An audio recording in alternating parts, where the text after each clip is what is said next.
Hello guys, welcome back to the channel. In this today's tutorial, I'm going to show you how we can add outline to our text in Canva.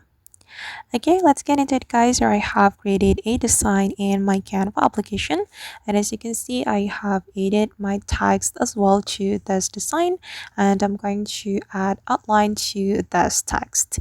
If we want to do that, we can click on the text and then we can go to the styles.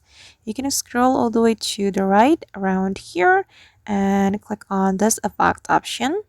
And since we want to add outline, we can select outline. Okay, then you can change the outline color. Just click on this icon and you can choose the color for your outline.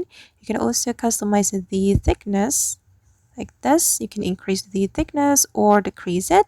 And for the color, if you want to change it, you can click on the color and then choose the color that you want to apply to your text outline. I'm just going to choose this green color.